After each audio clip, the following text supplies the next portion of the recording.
we gave you prophecy on our first joint, but y'all all lamed out. Y'all ain't really appreciate us. Till the second one came out. So we stretched the game out. Extra name out. Put From the Hip on top. And drop albums non-stop for your nigga.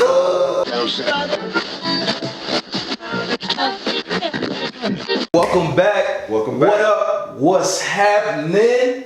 It's your man TB, and I'm with my man. Yeah, and these are the illest professor, man. Here we go. This is volume 2, everybody.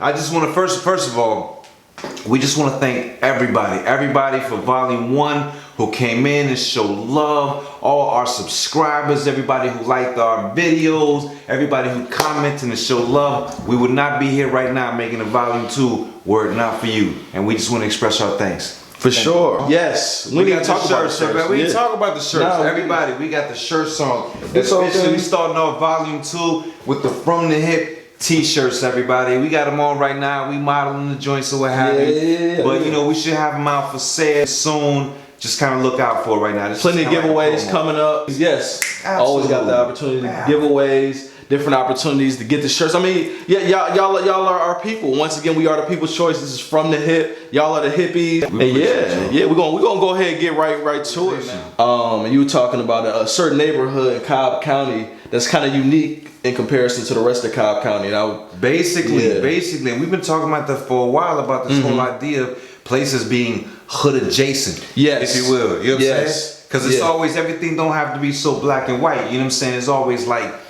the hood, you know what I'm saying, is the inner city. And the thing about the hood, where people get misconstrued and try to make a hood into a place that isn't a hood, the people that are in these neighborhoods don't create the conditions and the behavior. It's the vice versa. The conditions of the neighborhood, the lack of resources, if it's crime, what have you, right? Those are the things that then shape the behavior of the inhabitants of that community.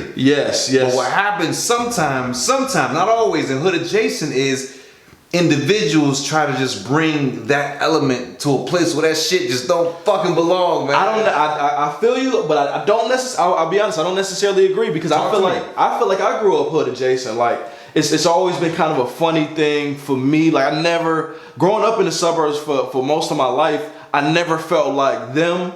But when I would, you know, be back in the city, whether that's Atlanta or Buffalo, which was my first home, I didn't necessarily feel like I was that either. When I would be in the hood, I would be in certain areas where family, friends, that I wasn't that either. So it's kind of like this gray area, that Good Kid, Mad City. Kendrick Lamar first album, he called it Good Kid, Mad City. I always felt like that. I know my brothers felt like that. I know my cousins felt like that. And if you felt like that, definitely leave a comment. If you're a good kid, you from Good Kid, Mad City type environment, if you in that gray area, definitely leave a comment. Let us know what you think about the topic. So yeah, man, I grew up Good Kid, Mad City. I would never claim the hood. And even hearing some of your stories of some of the things that you kind of got involved in, frankly, it terrified me.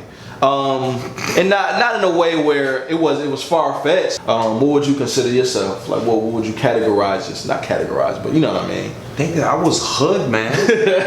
But look, here's the thing about this. The message to everybody out there, please, is this is nothing to be like glamorized or nothing to brag about, glorify at all, man. You know what being from the hood meant? That meant I got evicted out of at least 3 different places that we lived in. Right. You have any idea what it's like to come home, like with your friends, and you see your furniture on the outside, nigga? You're like, God damn, it happened again. You feel me? So that's what it means. How many people out there have had their homes shot up in a drive-by? That's what that means. Right. There's nothing cool about that. If you came in Wynwood and you held drive-by, everybody is real drive-by. It's a real drive-by. It's not a game. This is not a test. Nah, it's not a test. Here's the story, right? I came home one time. I don't remember where I was coming from. I think I was coming from work, right? I was young. I was like 18 years old, right? And boom, I turn the block. Boom, I see blue lights. Common sight, no big deal.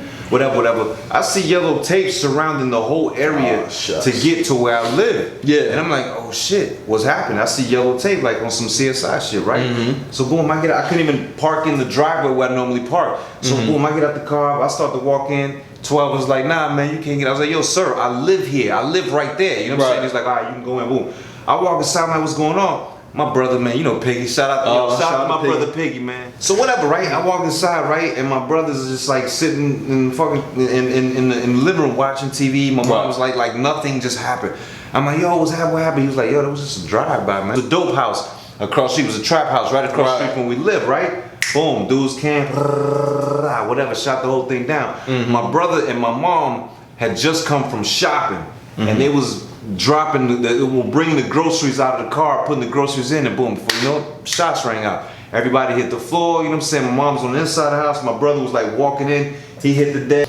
For everybody out there that's trying to brag, or not necessarily trying to brag, let me not put you out on Front Street, but anybody out there that's trying to like live this life and you're not really understanding of what this life means. So I'm sitting here to tell you this story. Neither my brother nor my mother got hit with anything, and they're here to tell you the story. A girl across the street, a 9-year-old girl across the street from where we lived, got hit in the spine and became paralyzed as a result of that. She said, I'm Facebook friends with her sister. She's still alive to this day. Wow. We're talking about something that happened over 2 decades ago. Yeah. You feel me? But she got hit in the spine, man. Like, she stayed in the project with some projects right across the street. Yeah. She stayed right there, boom, boom, boom, got hit with it, man, outside playing, doing innocent, childlike kid things. That's what happens in the hood. So when I see people out there in places that don't have this kind of environment exposure, I'm like, yo, why? Why do you want this? Niggas die, man. In real life. Niggas die. What do you want? You really, like, being hood adjacent, I think there's benefits because you can see it for what it is. Like, we're not living in it, but we can see, we a bird's eye view.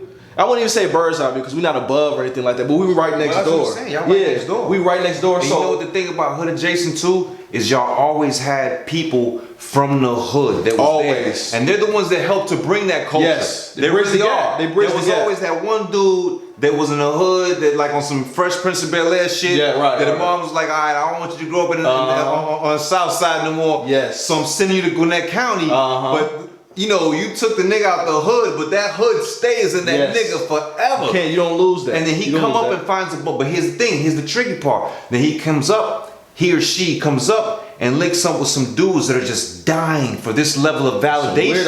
Right? You feel me? But they finally found someone that can claim it. If anybody dares challenge their hood authenticity, yo, my man's is from the hood, nigga. Right. Yeah, he's my man's is from the hood, nigga. And he thinks I'm cool, so I'm from the hood. Yes. Type shit. You feel me? Yes, that's exactly how it would happen. That's how it would happen. But everybody, it's that ain't it. You gotta, whoever you are, that's who you gotta be. But I would definitely say my parents made us aware of what it was like. It was one thing to go to the hood, like you got family, friends, whatever that lived in that environment, but it was also the content, the culture to go behind it as well. It was Menace, it was Boys in the Hood, it was New Jersey Drive, it was Paid in Full, it was Juice. It was Belly. It was all these movies. We was watching these movies, man, and we was understanding the stories. Like, we were able to interpret the situations and like what it really meant when Ricky took off with the cornmeal and he got popped. Like, we knew that. We felt that. We felt that. When we first moved to GA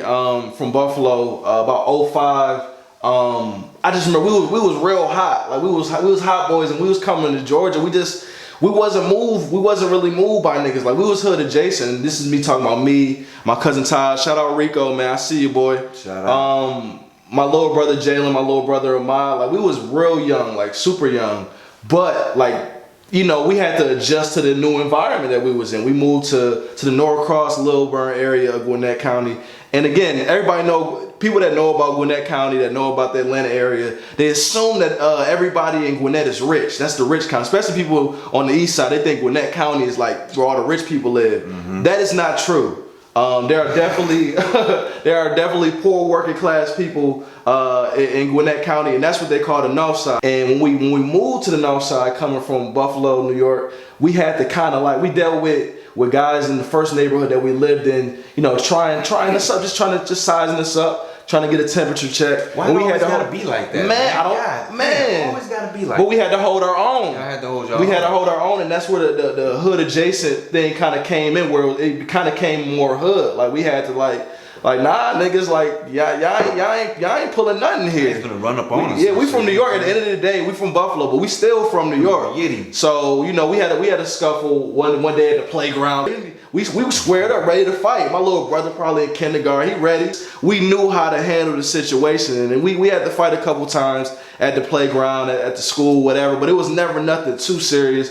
But we always could make that flip. The difference between hood adjacent, and the suburbs, in my opinion, my theory, and please leave a comment. But I think hood, you're always on go. Hood adjacent, you can turn it on, you can turn it off. In suburb, you don't know what the hell on is. You've never had to be on. So like, if you do get put in a situation where you gotta fight or you gotta, you know, handle biz, if you're not hood adjacent, or you don't know anybody from the hood or been in that environment, you don't know how to turn it on at all. Man, that's what it is. Hood adjacent, baby. I'll take it. Hood adjacent, baby. Keep it hood. From the hood to Hollywood, baby.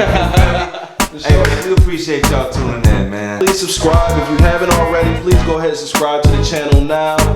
Follow us on Instagram @FromTheHipTV. As you can see, we're also on Facebook as well. Like the page. Also, you know, get you some From the Hip gear. This will be coming to you real soon if it isn't already at you right now. And thank you. We appreciate y'all listening. And as always, take it light. Yep, that's perfect. Perfect. Stop moving. Stop it. Stop. It was making me talk funny like the jizzer. Got your back. Got your back. Got your front. Watch your front. I can't speak because I got a burp, nigga.